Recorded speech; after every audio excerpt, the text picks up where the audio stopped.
गल्ला मंडी जसवंत नगर में मैं आया हूँ। यहाँ बड़ी तादाद में किसान भारतीय किसान यूनियन के जिला अध्यक्ष संजीव किसान द्वारा बुलाई गई मीटिंग, जिसमें बहुत लोग आए हैं, किसान खेती किसानी से जुड़े हैं। जिला अध्यक्ष जी इस मीटिंग की अध्यक्षता कर रहे हैं। जिला अध्यक्ष जी से आपने स्पीच देंगे, इन्हें ये किसान सुनेंगे। जिला अध्यक्ष जी बोलें।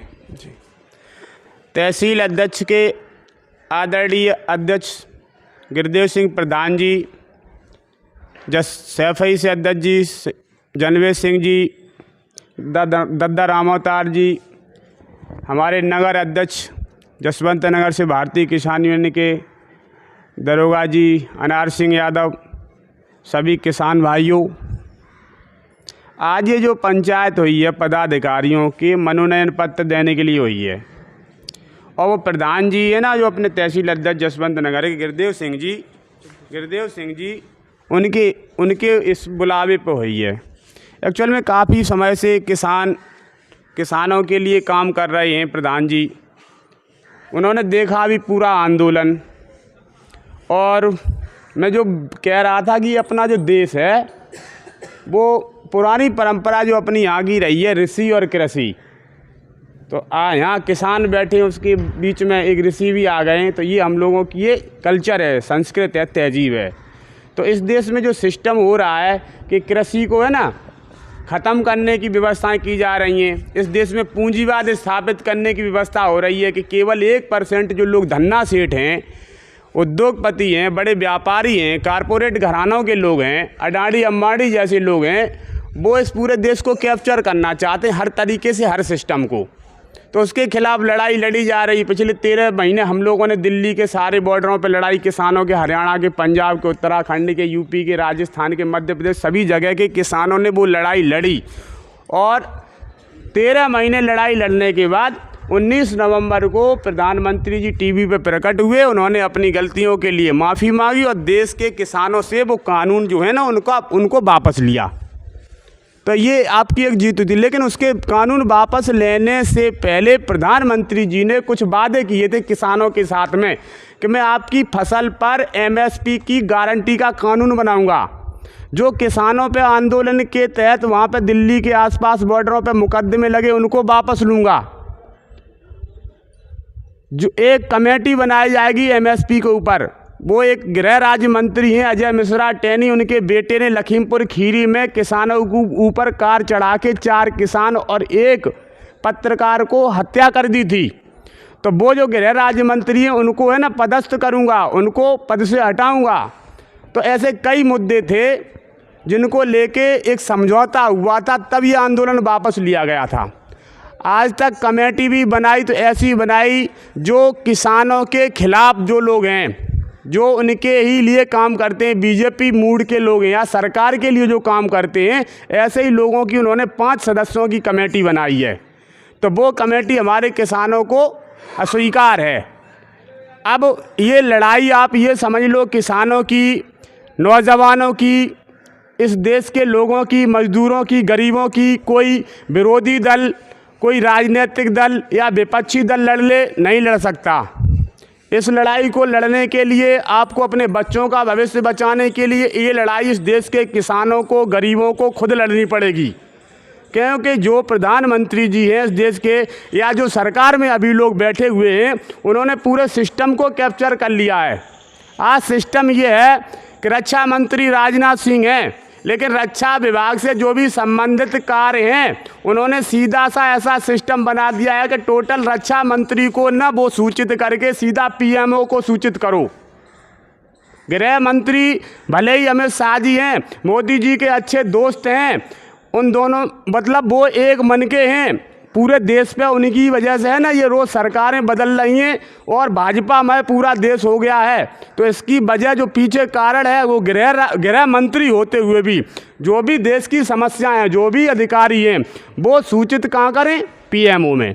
तो जब वन मैन आर्मी हो जाती है कोई कहीं पर भी, एक आदमी का शासन चलने लगता है सब जगह, तो वो दुस्साहसिक कार्य करता है, मनमानी करता है, डिक्टेटरशिप बन जाता है, तानाशाही चलाता है अपनी। तो इस तरीके की देश में व्यवस्थाएं न हो जाएं, तानाशाही न लागू हो, इस देश के लोगों को जो जनतंत्र के हिसाब से, हम लोगों को गणतंत्र के हिसाब से, अपने संविधान के हिसाब से जो अधिकार मिले हैं, उन अधिकारों को ख़त्म न कर दिया जाए। इसलिए हम लोगों का, इस देश के किसानों का, जवानों का जागरूक होना बहुत ज़रूरी है। अभी आप देख रहे हैं अग्निपथ एक योजना आ गई, 17 साल के बेटे को आप नौकरी देंगे, 21 साल पे रिटायरमेंट लेके घर आ जाएगा।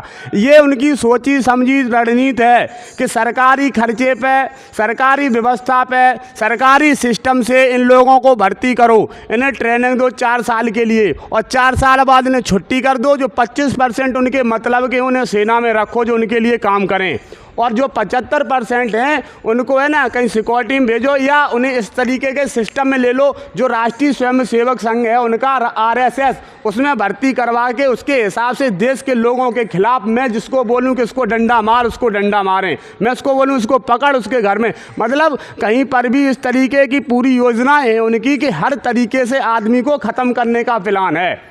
आपके पास में आने वाले समय में ऐसे अधिकार नहीं रहेंगे कि अभी देख लो 2016 से 2018 के बीच में इस देश में 19 लाख इलेक्ट्रिक वोटिंग मशीन गायब हुई है। अब आप कहते हैं कि यूपी में सरकार बन जाती है उनकी, बिहार में उनकी सरकार बन जाती है, तो ये जो सारा सिस्टम है उन्होंने वो कैप्चर कर लिया है। अब 19 लाख जब मशीनें उनकी हैं तो ये करते क्या है, जो पीठासीन अधिकारी है या जो भी चुनाव करवाने के लिए हमारे पोलिंग बूथ पर आते हैं, उन्हें जो मशीन दी गई है, आप दिन भर वोट डालो और खूब उनके विरोध में वोट डालो, लेकिन जब वो मास्टर जी शाम को मशीन लेके वहाँ से निकलते हैं तो मशीन के लिए उनके बंदे आते हैं सरकार के या उनकी पार्टी के, बोले मास्टर जी ये मशीन मुझे दो और ये वाली मशीन लो। मास्टर जी कहते अरे ये क्या, मैंने इससे वोट डलवाएगा। अरे चुपचाप, तुम्हें बाल बच्चे अपने पालने हैं कि नहीं पालने, तुम्हें अपनी नौकरी करनी है कि नहीं करनी है, कि तुम्हारा अभी इलाज करें या कल करवाओगे, लाओ मशीन। तो इस तरीके से वो मशीन बदल लेते हैं और वहाँ पर जाके दूसरी मशीन जमा होती है। अब तुम खूब चिल्लाते रहो कि हमारे यहाँ ये देश के प्रधानमंत्री हैं या जो कुछ भी है, वो अगर वोट करेंगे तो वो वोट बैलेट पेपर से ही करेंगे। अभी तो आपने देखा होगा द्रौपदी मुर्मू जी राष्ट्रपति हुई हैं, माननीय महामहिम जी, तो उनका भी जो वोट प्रधानमंत्री या कोई भी सांसद हो, कोई भी विधायक हो, जिसने भी डाला वो बैलेट पेपर से ही डाला। तो जब बैलेट पेपर से, आप भी तो उनके लिए सिस्टम करो भाई, हमारे लिए दूसरी व्यवस्था, आपके लिए दूसरी व्यवस्था।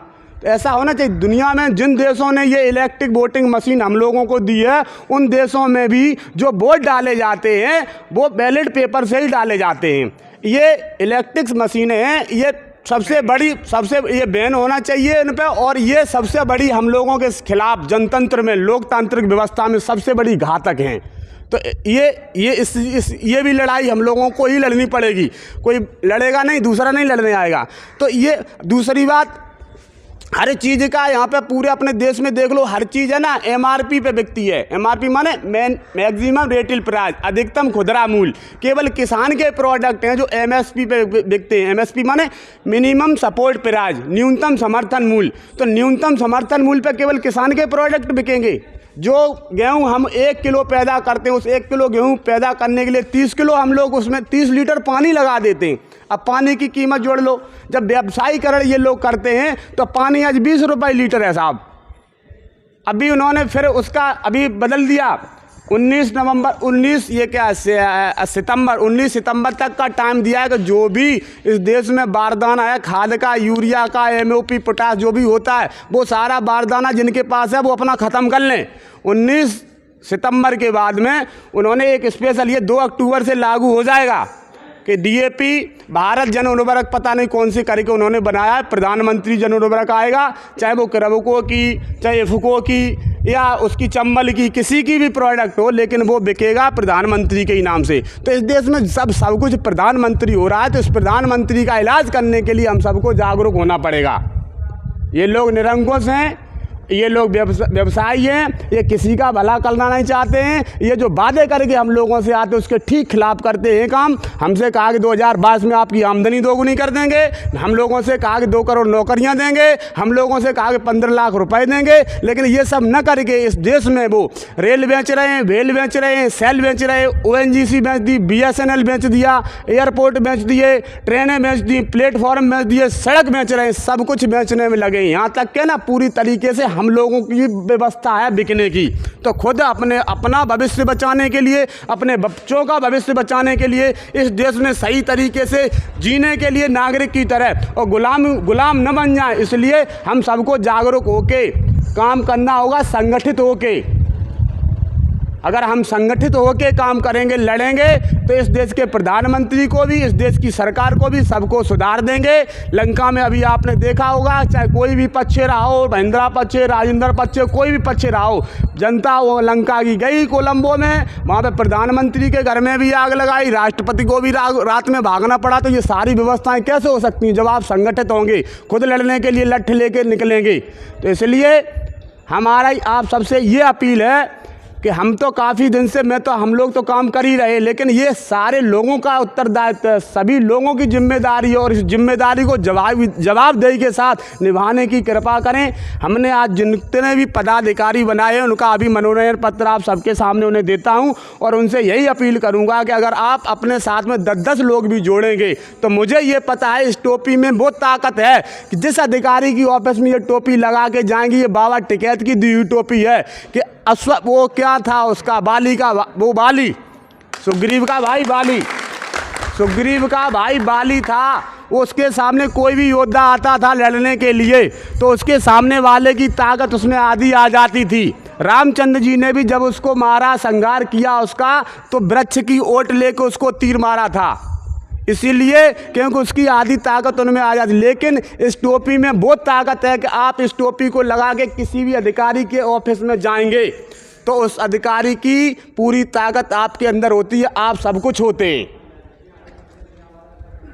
ये आपको समझना होगा। इस देश में जो देश का मालिक असली है वो उस देश का किसान है, इस देश का मतदाता मालिक है। जो कुर्सी पे बैठे हैं वो नौकर हैं, चाहे वो पीएम हो इस देश का, चाहे प्रदेश का सीएम हो, चाहे जिले का डीएम हो। ये बातें आपको समझनी होंगी, क्योंकि जो तनख्वाह लेता है, जो वेतन लेता है और तनख्वाह पे वेतन पे जो काम करता है वो जनता का नौकर है। इस देश में अभी जो सरकार चल रही है वो जनता के द्वारा, जनता के लिए, जनता की सरकार है। आप लोग मालिक है, ये आपको है ना, ये सब लोगों को समझना होगा और अपनी लड़ाई खुद लड़नी होगी।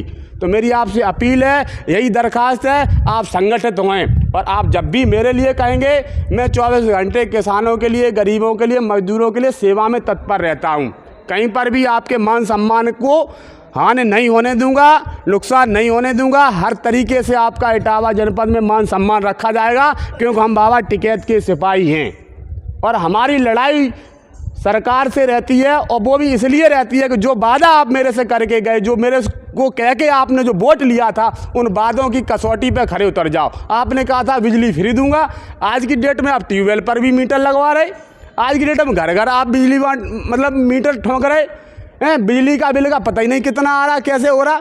तो सारे तरीके से हम लोगों का शिक्षा के स्कूल है ना, उसमें फीस बढ़ाते ही चले जा रहे। प्राइवेट जो सरकारी स्कूल हैं, सरकारी संस्थान, उनको ख़त्म करने में लगे।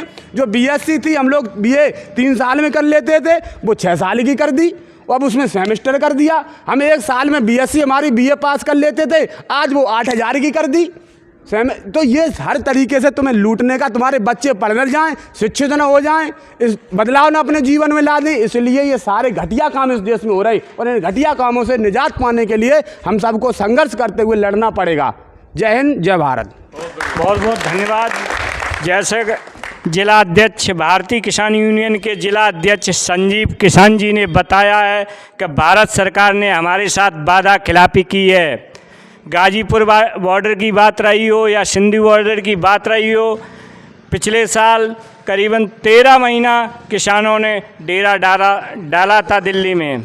और भारत सरकार ने उस टाइम कहा था जो भी पार्लियामेंट में आपके लिए कानून बनाए गए हैं वो हम वापस लेंगे।